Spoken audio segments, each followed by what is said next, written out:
Pour information, cette chaîne, à cause des sujets qui y sont abordés, est jugée néfaste par YouTube. Les algorithmes se chargent donc de saper la diffusion des vidéos, allant jusqu'à modifier les paramètres vous permettant de laisser des commentaires, etc. N'hésitez pas à partager et à vous abonner. Je ne considère pas faire un travail, je fais juste ma part.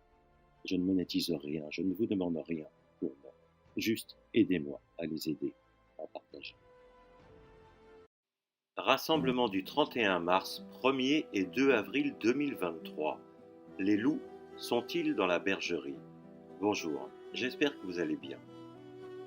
J'ai depuis quelques semaines partagé à quelques personnes mon regret et mes craintes concernant ce rassemblement de 3 jours prévu les 31 mars, 1er et 2 avril.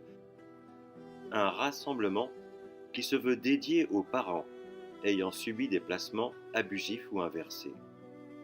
Pendant ces 3 jours, certaines victimes viendront témoigner et l'occasion pour tous de pouvoir le faire. Mais de nombreux invités sont également attendus et en profiteront pour s'exprimer.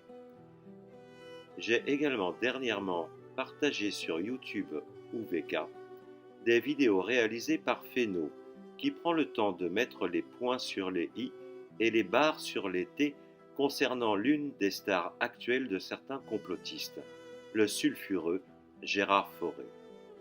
Celui qui est partout, aussi bien dans les médias officiels que sur bon nombre de chaînes YouTube, normales, audience assurée pour ceux qui sont perpétuellement en recherche de buzz, de monétisation et autres cagnottes. J'ai partagé les vidéos en question parce qu'elles arrivent à point nommé.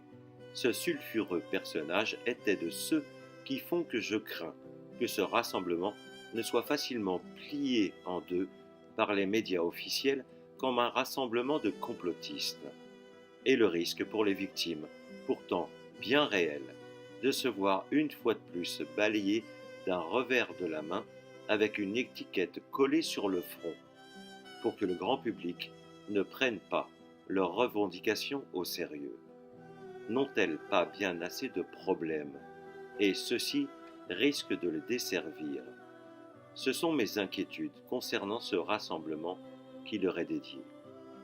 Des invités stars du complotisme peuvent-elles réellement être utiles à la cause? Je répète, des invités stars du complotisme peuvent-elles réellement être utiles à la cause? Heureusement, il y aura également des invités qui ont leur place et pourront apporter de l'eau au moulin. C'est un sujet délicat où beaucoup d'argent est en jeu, un sujet où nous marchons sur des œufs et autant essayer de ne pas nuire une fois de plus aux victimes. Je me devais de rester droit dans mes bottes, que cela plaise ou non, à tort ou à raison. Et au passage, si vous avez oublié ce que sont les récupérations et les étiquettes complotistes et comment le système pisse copieusement sur le dos des victimes de placements abusifs, je vous partage une fois de plus cette vidéo pour ceux qui n'auront pas encore compris et souhaitant qu'une petite lumière s'allume dans leur cerveau. Stop au placement abusif de l'ASE. Voilà ce qu'on peut lire sur le t-shirt de cette femme. L'ASE, c'est l'aide sociale à l'enfance. Cette femme en a fait son combat. L'ASE est voleur d'enfants.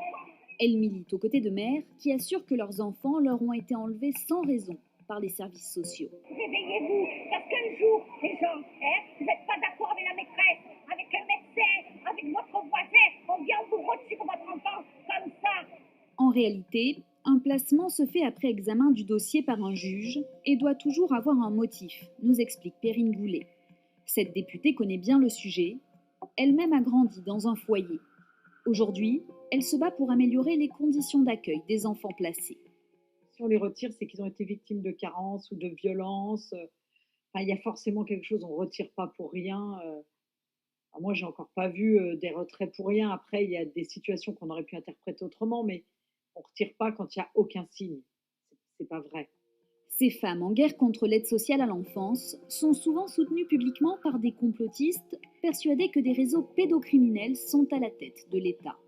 Parmi eux, Christian Cotten. Nous sommes dans une guerre contre les enfants.